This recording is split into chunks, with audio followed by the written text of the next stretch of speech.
다 들어갈게요. 들어간다 보세요. 확인할게요.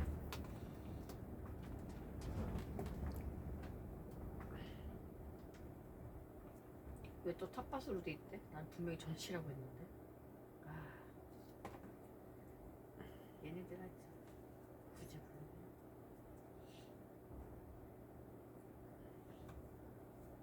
빨간 불. 오늘 한국일보 2026년도 1월 7일자 기사입니다. 이 대통령 시진핑의 한반도 평화 중재 요청, 트럼프 이어 대북 공조 다각화. 중국을 우리 한국이 중국과 가까이 하려고 손을 내미는 것이 한반도 평화를 위해서 그런 거죠. 2026년도 1월 7일자 기사. 썬가크루스 나의 정치 코멘트를 시작하겠습니다. 시진핑 인내심 가질 필요 있다. 중도 노력. 한반도 평화를 위해서 중국의 역할도, 중국이 북한하고 친한 관계니까 북한이 한국에 대한 거에 대해서는 전혀 응답이 없잖아요. 문재인 정부 때 김대중 정부부터 뭐 이산가족 방문까지 하고 많이 발전된 것을 이렇게 보수층이 또 정권을 잡으면은 참 후퇴시켜 놓잖아요.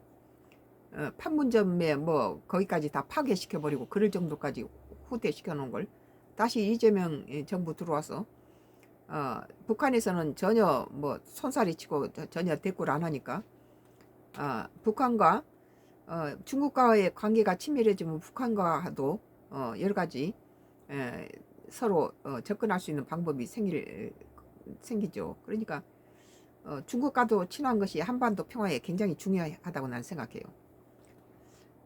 그러니까 시진핑은 뭐 한술밥에 북한을 그렇게 금방 이렇게 친해질 수 없다. 인내심이 필요하다 이렇게 말했네요. 중국도 노력한다. 그러고 북핵 방치 시 결국 해외 유출, 전 세계 손해, 정치권에 자꾸 발목 잡으면 상황 나빠질 것.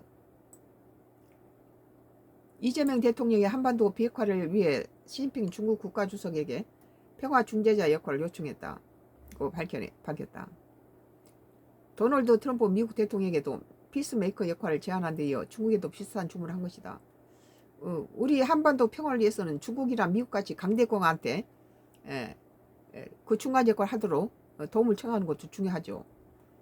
꽉 막힌 남북 대화 재개를 위한 돌파구를 다각도로 마련하려는 취지로 풀이된다. 중국을 국빈 방문 중인 이 대통령 7일 현지 시간 상하이 한 호텔에서 열린 기자단과 오찬 간담회에서 시 주석과 정상회담 5일 개최해서 한반도 평화 관련해 북핵 문제를 포함해 한반도 문제에 대해 중재 역할을 해달라고 했다고 말했다. 뭐 중국이 우리 한반도 평화에 남북 관계에서 많은 역할을 한 건 사실이에요. 이 대통령 중재 요청 변경에 대해 우리는 북한과 모든 대화 통로가 막혔다. 신뢰가 완전 제로일 뿐 아니라 정대감만 있다며 노력하고 있지만 현재는 소통 자체가 안 되니 중국이 평화의 중재자 역할을 해주면 좋겠다고 시 주석이 말했다고 소개했다. 그전에는 남북 정상회담도 있고 좋아졌는데 지금 통로가 다 막혀 있는 상태니까 중국이 그 남북이 서로 다시 만날 수 있는 중재 역할을 할 수 있죠. 오히려 미국보다도 남북 문제에서 중국이 더 좋은 역할을 할 수 있어요. 시 주석은 지금까지 한국 정부 노력을 평가하면서 인내심을 가질 필요가 있다고 답했습니다. 오히려 이 북한에서는 미국은 거부하면서 중국에 대해서는 신뢰를 하고 있기 때문에 오히려 남북 평화 북한과 대화를 하기 위해서는 중국의 도움이 미국보다도 미국 자체를 싫어하고 있잖아요. 김정은이. 이런 상태에서 중국을 통해서 남북 정상회담을 할 수 있는 남북과 교류가 다시 회복될 수 있는 그런 길을 열 수도 있죠. 우리가 꽤 오랜 기간 북한의 군사적 공격 행위를 했지 않느냐며 그간 싸우는 업보와 적대가 있기 때문에 대화가 되려면 많은 시간과 노력이 필요하고 주변 역할도 필요하다고 강조했다. 이어 시 주석은 중국은 그 역할을 위해 노력하겠다고 말했다. 이 대통령 전했다. 시진핑이 자기 중국도 그 역할을 하겠다고 했다는 거예요. 북핵 문제 방치 시 결국에는 해외 유출, 전 세계 손해. 한중 정상회담 결과 발표에 담기진 않았지만 이 대통령은 시 주석과 한반도 비핵화에 대해서도 진지하게 논의했다고 소개했다. 우선 비핵화를 위해 북측이 가장 필요로 하는 것이 체제 안전 보장이고 여기에는 미국 역할이 가장 중요하다는데 이게 의견 일치를 봤다는 것이다.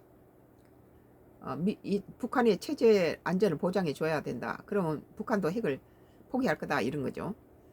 여기에 시 주석에게 추가로 얘기한 것은 지금 이 상황이 계속 방치되는 것 자체가 동북아시아와 전 세계의 손해라는 걸 덧붙였다. 북핵 미사일의 고도화로 인해 전국적으로 핵무기의 해외 유출 가능성이 높아지면 동북아 전체의 안보 위협으로 돌아오는 만큼 중국에도 악재란 뜻이다.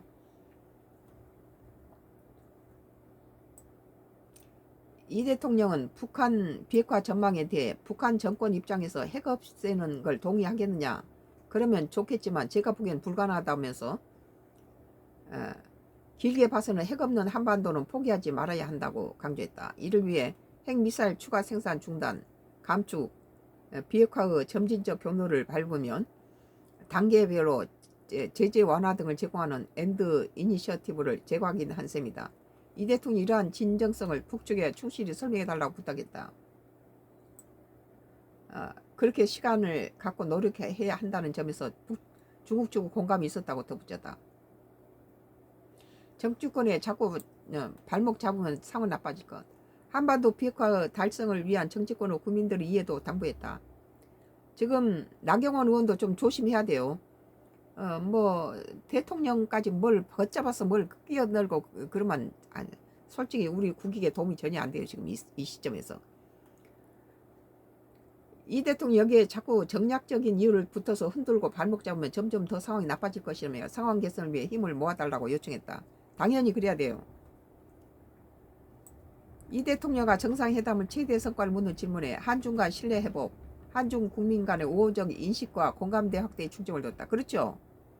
뭐 중국에서 뭐 대단한 것을 서로 뭐 하는 것보다도 지금까지 얼어붙어 있는 한중 관계가 다시 회복되는 것, 그것에도 큰 중요한 그 관점을 둔다면 그 큰 다시 9년 만에 처음으로 한중 정상회담 했다는 데다가 중국에 처음으로 정상회담을 해서 방문했다는 것 자체가 대단한 거죠.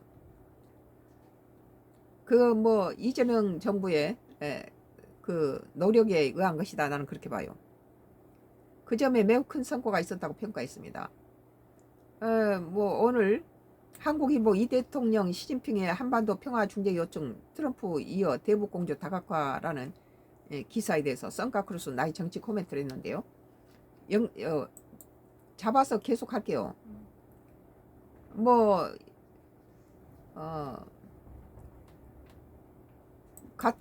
한겨레 신문에서는 2026년 1월 7일자 기사로 이 대통령 중서해 구조물 일부 철수할 것 공동수익의 중간선 걷자 제안했다.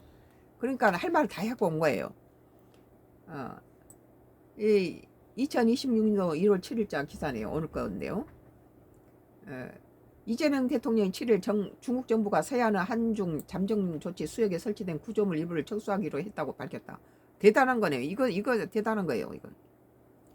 이 대통령은 서해상의 갈등을 피하기 위해 정상회담 때 양국의 배타적 경제 수역이 겹치는 공동관리 수역, 잠정조치 수역을 각각 반씩 나누어 관리하는 방안을 중국 측에 제안한 사실도 공개했다.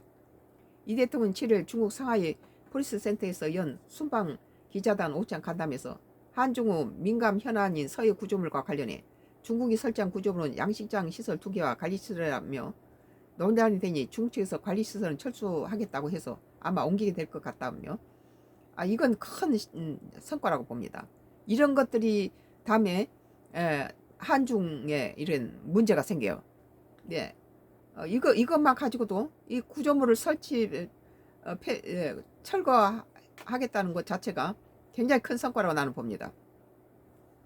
일본 측에서는 자기들도 그렇게 해서 뭐 중일 관계가 뭐 영토 분쟁이 일어났다 그렇게 일본 측에서 말했거든요. 근데 지금 중국에서는 이번에 이재명 대통령이 가서 솔직하게 그 얘기를 털어놓음으로 인해서 중국 측에서 중국이 설치한 구조물은 양식장 시설 2개와 관리시설이라 한다며 논란이 되니 중국 측에서 관리시설 철수하겠다고 해서 아마 옮기게 될 것이라 말했다. 이 대통령 또 사실을 왜곡해 서해를 중국에 상납했다는 주장도 있는 것 같은데 중국이 한국 수역을 침범한 것이 아니라 서해 공동관리 수역 중 중국 쪽 경계를 살짝 넘은 곳이라며 공동관리 수역에 명확히 중간선을 긋고 그 안에서 당신들 마음대로 쓰라는 이야기를 실무적으로 하기로 했다고 덧붙였다. 공동선에서 그러겠다는 거죠. 시진핑 중국 국가 주석에게 한반도 평화와 안정을 위해 중국의 역할을 당부한 사실도 공개했다. 이 대통령 우리가 노력을 하지만 지금은 남북 관계가 완전히 차단된 상태라 소통 자체가 안 되니 중국의 평화의 중재자 역할을 해주면 좋겠다고 했다. 이에 대해 시 주석이 지금까지 한국의 노력을 평가하고 인내심을 가질 필요가 있다고 얘기했다. 한반도 비핵화와 관련해서 주변 국가 남북 간에 모두가 수용할 수 있는 방안을 찾아야 한다며 지금까지 밝혀온 동결 축소 비핵화 3단계 해법을 거듭 강조했다.